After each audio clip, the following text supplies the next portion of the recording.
Doctor જયમન Upadhyay, પૂર્વ mayor Rajkot.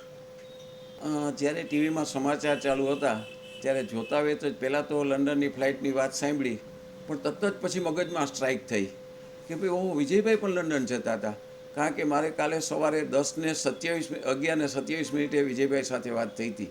રવિવારે અમારો કેમ્પ છે પૂજ્ય ત્રિપાણી ટ્રસ્ટમાં, એના અનુસંધાને. તો તરત જ મને પણ ધાસકો પડ્યો અને એમ ઈચ્છા હતી કે ભાઈ કોઈ વિજયભાઈને એ બધા બચી ગયા હોય તો સારું, અથવા ફ્લાઇટ મિસ થઈ ગઈ હોય તો સારું, અથવા આ ફ્લાઇટમાં ન હોય તો સારું.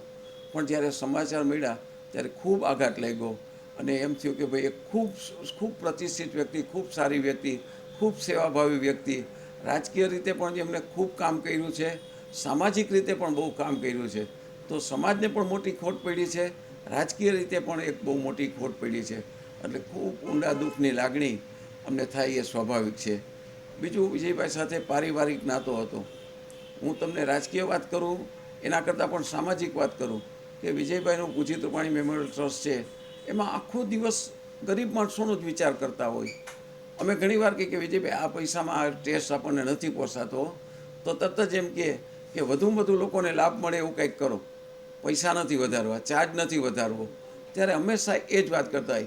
ગઈકાલે પણ મેં વાત કરી કે ભાઈ આપણો હિયરિંગ હેડ એટલે કે બેરા લોકોને સાંભળવાના મશીનનો કેમ્પ રવિવારે છે, તો મહેમાન કોને બોલાવવા, શું કરવું છે? મને કે તમે બધાએ જ મહેમાન તમે ચાલુ કરી દેજો, હું લંડન જાઉં છું.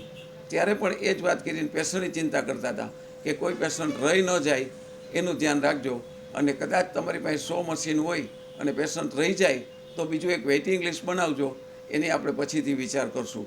એટલે આવી ભાવના સાથે જે વ્યક્તિ જીવતો હોય અને એને આ રીતે ઈશ્વર લઈ લે તો આપણને ઊંડું દુઃખ થાય, એ સ્વાભાવિક વાત છે. અમારા મિત્ર હતા એટલે જ નહીં, પણ સમાજને પણ એક બહુ મોટી ખોટ પડી છે. બહુ ઓછા રાજકીય વ્યક્તિઓ એવા હોય છે કે જે ભેગે ભેગે સમાજનું પણ વિચારતા હોય. વિજયભાઈ એક એવી વ્યક્તિ હતા કે નાનામાં નાના માણસનો વિચારતા હોય. એ મુખ્યમંત્રી હતા ત્યારે પણ નાનામાં નાના માણસોનો વિચાર કરતા હતા, મેયર હતા ત્યારે પણ નાનામાં નાના વ્યક્તિનો વિચાર કરતા હતા. અમે કાંઈ પણ પ્રોગ્રામ હોય, હું સ્ટેન્ડિંગ ચેરમેન તરીકે પણ હતો, મેયર તરીકે પણ હતો, જ્યારે વિજયભાઈને વાત કરીએ ત્યારે એક જ વાત કરે કે લોકોને સુવિધા વધુ કેમ મળે. ધારો કે અટલ સરોવરની વાત કરીએ તો અટલ સરોવર વખતે વિજયભાઈ મુખ્યમંત્રી હતા, હું મેયર હતો, બનતું હતું ત્યારે વિજયભાઈ એમ કે તમે બધાએ જાઓ અને શ્રમ યજ્ઞ કરો, તમને ભવિષ્યમાં એમ થશે કે આ તળાવ અટલ તળાવ ખોદ્યું છે એમાં અમારો કંઈક હિસ્સો છે. એટલે એની ભાવના એટલી બધી ઊંચી હતી કે રાજકીય રીતે બહુ ઓછા વ્યક્તિને આવી સૂઝ હોય, એટલી બધી ભાવનાથી એ સારું કામ કરતા હતા. અને હંમેશા અમારા માર્ગદર્શક હતા. અમારે કાંઈ પણ મુશ્કેલી પડે, અમારે કાંઈ પણ વિઘ્ન આવે અથવા અમે ક્યાંક અટવાય તો વિજયભાઈ હંમેશા માર્ગદર્શન આપતા, અને એ માર્ગદર્શનમાંથી અમે તરત જ બહાર નીકળી જતા. અને એ માર્ગદર્શન પણ લોકોપયોગી હોય, પોતાના ઉપયોગી માર્ગદર્શન ન હોય. ક્યારેય લોકોને ફાયદો કેમ થાય એવું હંમેશા એનું માર્ગદર્શન રહેતું.